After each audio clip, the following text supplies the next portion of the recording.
Bonjour à tous et bienvenue pour ce nouveau test. Aujourd'hui, on va parler d'un tra beaucoup moins cher que ce que j'ai pu faire il y a quelques temps, puisqu'on va passer sous la barre des 200 euros. On va parler des IDs MD4. Donc ID, c'est une marque, c'est la première fois que je peux bosser avec eux, et ce qui fait que, tout d'abord, merci à Joe de Chiffy.fr. D'ailleurs, vous avez son test dans la description. Et donc, je suis maintenant en relation avec eux, et ces intras ont deux particularités. D'une part, donc on est sur du full armature équilibrée, relativement classique, un packaging vraiment complet et assez sympathique, et surtout des switches. Ils sont sortis déjà il y a quelques temps, mais ce qui fait qu'ils avaient déjà mis en place ces switches sur leurs intras, ce qui permet d'avoir en tout 4 signatures différentes, et qui ont chacun leur intérêt, et donc ce qui fait que j'espère que ça vous plaira. En plus de ça, sur Chiffy.fr, vous avez peut-être vu parler du IDs MS5, pardon, donc avec 5 drivers. Je vous invite à les regarder, apparemment ce sont des intras très sympas, aussi avec des filtres, donc n'hésitez pas à faire un peu de vue. Je remercie encore une fois Joe. On va pouvoir passer au test sur des intras très intéressants, notamment pour ceux qui aiment bien un côté assez clair dans l'ensemble, et pour des styles assez calmes, on va dire. Bref, on est parti.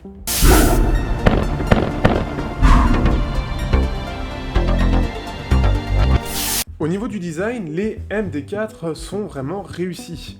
Je les trouve vraiment jolis. Ici, je les ai dans la version noire. Sachez que sur Chiffy.fr, vous aurez l'autre version qui est assez rose, je crois, de souvenir, et ce qui fait que c'est joli pour ceux qui auraient envie d'un truc un peu plus clair dans les couleurs. Ici, on est plus sur un côté noir et doré, un espèce de doré rosé légèrement, donc ça fait assez joli. Et donc, ce qui fait que déjà au niveau des écouteurs, on va avoir quelque chose de... donc ce qui fait que c'est du verre ou alors peut-être du plastique devant avec un corps en métal. On peut voir les switches à l'arrière, donc on en a deux. Et ensuite, donc une canule en métal avec... D'ailleurs, on a différents embouts, puisqu'on va avoir des embouts classiques avec la partie centrale assez... donc du coup assez rigide. Vous en avez pour les basses, mais vous en avez aussi pour les aigus. Donc ce qui fait que déjà, il y a aussi ce truc-là qui va rentrer en compte dans ce que vous recherchez, selon, si vous voulez plus d'aigus, plus de basses, un truc équilibré, vous avez tout ça. Donc, globalement, le test est fait avec ce équilibré qui était assez sympathique.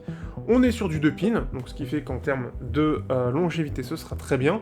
Et c'est du 2 pins plat, donc voilà, il n'y a pas problème de QDC ou quoi. Ici, c'est plat, donc ça devrait bien résister avec le temps. Le câble en lui-même, ça reste un tressage assez simple, on n'a pas de plug jack différent, mais pareil, il est assez joli, on a un petit scratch pour le ranger, vraiment souple, donc pas mal de ce point de vue-là. Donc, globalement, ils sont vraiment réussis, je trouve, en termes de design, en termes de qualité. On sent vraiment qu'on est sur des intras bien finis et qui ont un côté vraiment joli tout en restant relativement sobre. On a cette pointe de couleur qui vient ajouter ce petit truc sympathique, avec un câble un peu basique par rapport à d'autres marques, mais qui reste très correct par rapport à d'autres marques plus haut de gamme qui envoient des câbles beaucoup plus basiques ou beaucoup plus rigides, ce qui est chiant à ranger.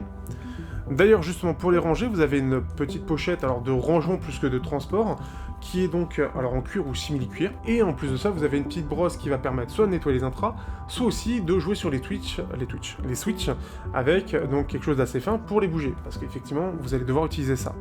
Vous allez pouvoir aussi ranger les embouts dans ce truc-là, si jamais vous voulez changer. C'est vraiment de bonne facture, c'est ce qu'on retrouve globalement, on peut en retrouver aussi, mais c'est vraiment de bonne facture, et à moins de 200 €, c'est vraiment pas mal que ça y soit. On a aussi bien évidemment des petits livrets pour dire à quoi servent les switches, comment le modifier, quel va être l'impact, et ça montre avec la signature. C'est en tout petit, mais ça permet de voir un peu les différences. Globalement, on a un packaging qui est complet, qui est vraiment pas mal, avec l'ensemble qui est réussi, qui fait assez premium, et c'est vraiment pas mal.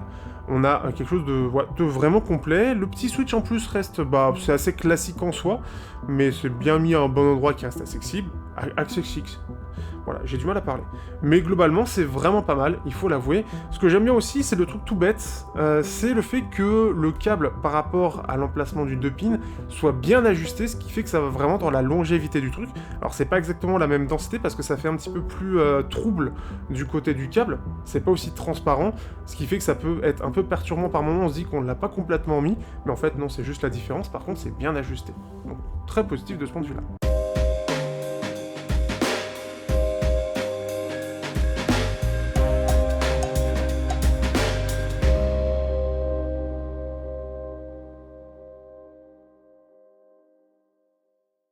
Sur la partie sonore, on est donc avec 4 armatures équilibrées, 2 basses, un médium et un aigu. En plus de ça, comme je l'ai dit juste avant, on a un switch, donc avec 2 positions sur 2 switches, qui permet d'avoir 4 modifications de la signature. Par défaut, bien évidemment, on est en mode équilibré, ce qui fait que c'est surtout celle-là sur laquelle je vais m'appuyer, avec donc une basse qui, elle, et globalement, on est sur, en fait, une signature relativement neutre, avec une basse légèrement absente, une sous-basse qui est un petit peu en retrait, et ça se ressent, ce qui va manquer un petit peu de profondeur, une basse qui est légèrement, très légèrement relevée. Je vous conseille notamment de le mettre en warm, qui va relever ce milieu de la basse aux alentours des 100 Hz. Ensuite, on a des médiums qui sont plutôt pas mal, légèrement chaleureux, qui est...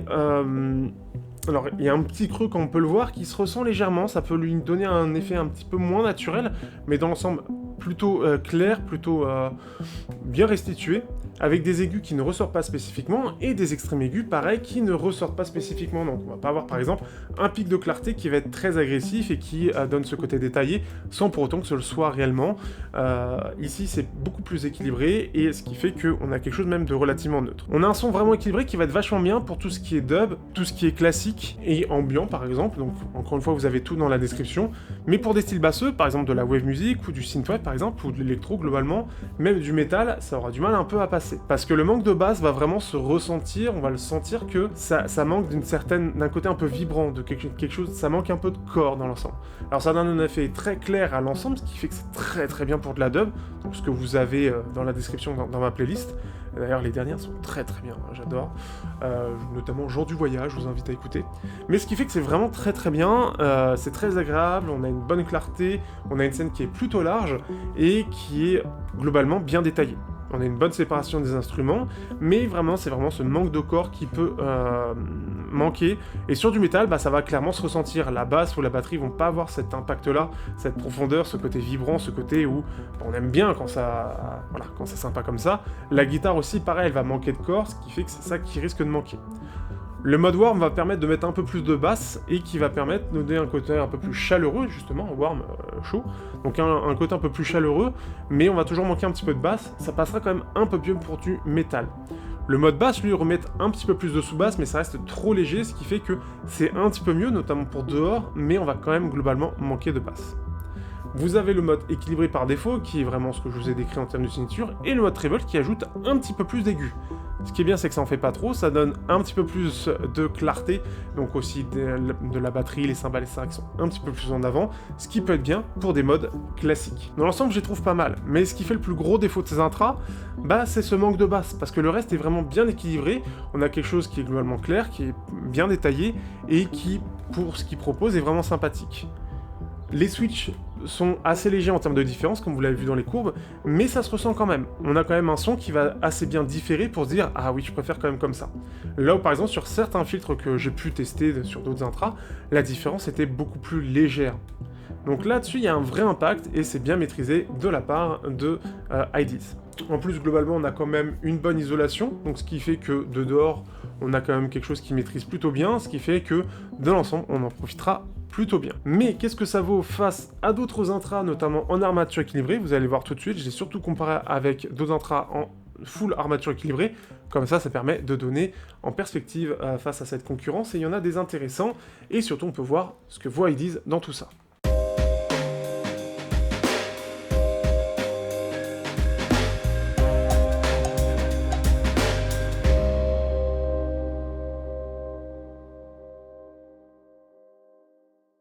On va commencer tout de suite avec les TRN BA15 qui s'étaient fait remarquer pour leurs 15 armatures équilibrées.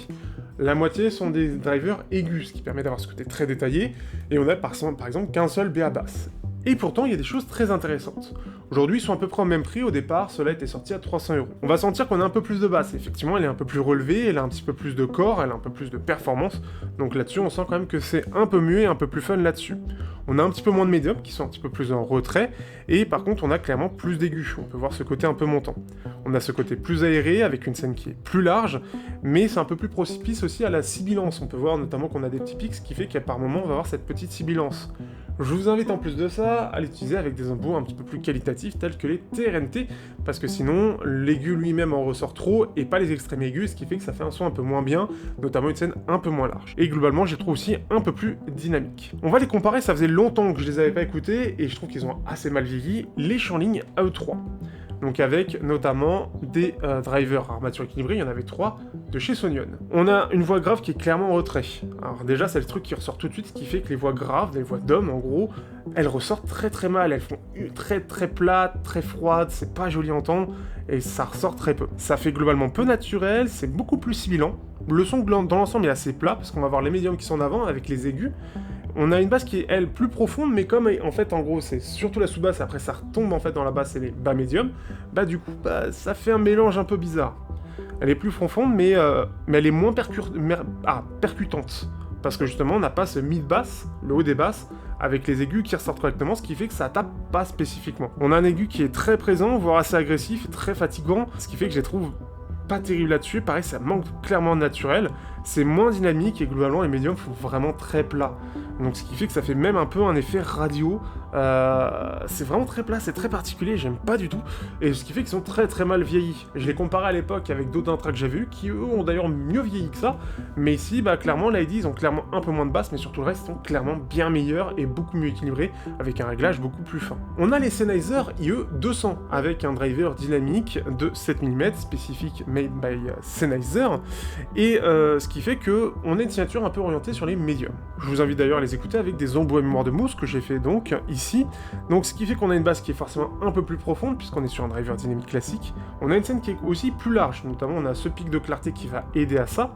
C'est un peu plus froid puisqu'on a cette basse qui est un petit peu plus en retrait globalement, un petit peu moins détaillée, malgré que je trouve qu'il est vraiment pas mal pour le prix et surtout pour un driver dynamique. Des extrêmes aigus qui sont plus présents et ça se ressent, on sent que la batterie, les cymbales et ça ressortent plus. On sent que les bas médiums, donc au niveau des voix, c'est un petit peu plus entré, on a un côté un peu plus masqué, c'est un petit peu moins détaillé, mais globalement je les trouve aussi un petit peu plus neutres, ça fait un effet un peu plus neutre, voire un petit peu plus clair. Donc ceux qui aiment bien le côté un peu plat, un petit peu plus orienté sur les médiums et sur les extrêmes aigus, vous allez beaucoup apprécier. Je trouve que les IDs, eux, sont un peu plus équilibrés, un petit peu plus neutres, mais un peu plus équilibrés, mais il manque encore une fois un petit peu ce petit truc de basse. Je les ai comparés aussi pour terminer aux AudioSense DT300, ça faisait aussi longtemps que je les avais pas écoutés. Donc eux, ils ont 3 armatures équilibrées avec donc une basse qui est plus faite pour avoir quelque chose de léger justement, et c'est globalement une signature assez entre guillemets audiophile, un petit peu comme ce que propose les U200, un peu plus orienté médium avec un pic de clarté. Mais on a des extrêmes qui sont vraiment mis en avant, ce qui fait qu'ils vont vraiment pas mal fatiguer, et ça passe un peu moyen, ça ressort un petit peu trop à mon goût aujourd'hui. On a une scène qui est un peu plus étroite, un peu plus frontale, on sent que les aigus ressortent un peu moins, ce qui fait que on a une scène qui, voilà, ça se diffuse moins bien et c'est plus frontal. On a une basse qui est un peu moins profonde, je trouve, avec un côté un peu moins naturel et c'est plus orienté sur les médiums. Donc on a vraiment un médium qui est mis en avant, qui manque un peu d'aigus, donc ça fait un effet légèrement étouffé en comparaison, mais en plus de ça, on a des basses qui ressortent aussi un peu moins. Donc c'est vraiment orienté sur les médiums, là où sur les ID, justement, c'est un petit peu plus équilibré, donc là-dessus, je critique les basses, mais bah, les DT300, eux, ils en ont encore moins. Et globalement, je trouve que les IDs, sont vraiment pas mal. J'avais notamment peur face au BA15, qui ont vraiment beaucoup plus de drivers. C'est un peu plus détaillé, effectivement, mais IDs maîtrise bien son sujet. Avec qu'un driver et un switch, j'avais un petit peu peur que ce soit un petit peu en dessous techniquement, mais ça se défend plutôt bien. Vraiment, le seul gros défaut qu'on peut faire en comparaison de cela, c'est le manque, notamment de basse par rapport à certains, où il y en a un petit peu plus, voire peut-être avoir un côté un peu plus rond à la TRN, mais c'est vraiment bien équilibré. On a les switches qui permettent en plus de ça de jouer un petit peu avec un côté plus ou moins clair qui ajoute quelque chose que les autres n'ont pas. Et justement, on va arriver à la conclusion.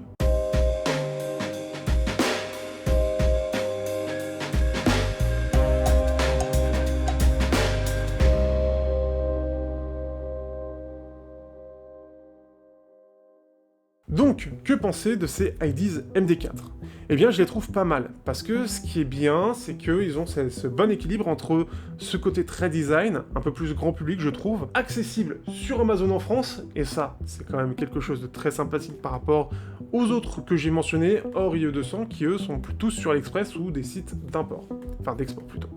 Ce qui fait que, bah, techniquement, déjà, c'est vraiment pas mal, d'ailleurs, le prix sur Amazon est vraiment bien, parce que c'est à peu près les prix qu'on a ailleurs, voire un peu moins cher, par exemple, que sur AliExpress, donc on est même un peu gagnant. Pour le prix, c'est vraiment, je les trouve assez polyvalents, surtout le côté Switch, c'est quelque chose que j'ai découvert relativement il y a assez peu de temps au final, par rapport à d'autres intras, et ici, bah, il y a un bel impact, parce que par rapport aux différentes signatures, un peu comme ce que propose justement Eursonix. On sent cette différence, et ça va jouer un peu sur tous les drivers, donc plein de petites signatures différentes. Ça peut vraiment valoir le coup de le tester, parce que parfois on peut avoir envie de ce côté un peu plus chaleureux, puis on se dit, sur certains styles, vas-y, je vais le changer, et c'est ce que j'ai fait. Donc globalement, je pense que celle qui va être le plus appréciée risque d'être celui qui est le warm, voire peut-être le treble. Les basses ont un petit peu pas assez d'impact à mon goût, et c'est peut-être sur celui-là qu'on aurait pu jouer un peu plus pour faire plaisir à tout le monde. Mais ça reste vraiment plus, voilà, chipotage. Donc globalement, c'est vraiment pas mal. Ceux qui vont aimer le côté un peu globalement avec une bonne clarté globale, une bonne lisibilité, un côté assez détaillé de tout, sans avoir besoin de beaucoup de basses, donc comme je l'ai dit, notamment pour la dub, l'ambiante, le classique, ce genre de... ou le blues, etc., le jazz, ça peut être pas mal, surtout le jazz avec le côté warm, ça peut vraiment bien matcher, mais il peut pas tout faire non plus, c'est logique. Donc après, n'hésitez pas, en plus de ça, vous avez Amazon, vous pouvez tester, donc n'hésitez pas à tester, c'est vraiment pas mal du tout, et encore une fois, n'hésitez pas à voir aussi du côté de Chiffy.fr, où on se rejoint plutôt bien là-dessus, hein. C'est surtout le manque de base qui, dans les deux cas, pour moi, lui, va être le plus gros défaut, mais ça se défend bien. C'est surtout que moi, j'ai eu l'habitude d'AudioSense, alors je ne sais pas comparer ici, à part les DT300, mais notamment les DT600, on va avoir une base beaucoup plus profonde, beaucoup plus, vraiment, qui va avoir beaucoup plus d'impact là-dessus, où on arrive vraiment à avoir cette sous-base qui ressort, ici, c'est pas le cas. Mais ça reste globalement correct.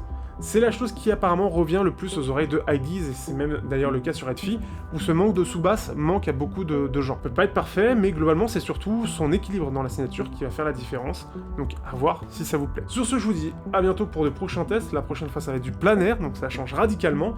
J'espère que ça vous plaira, et puis à bientôt, n'hésitez pas à soutenir, liker, commenter, vous avez le lien Amazon dans la description, et à bientôt pour de prochains tests.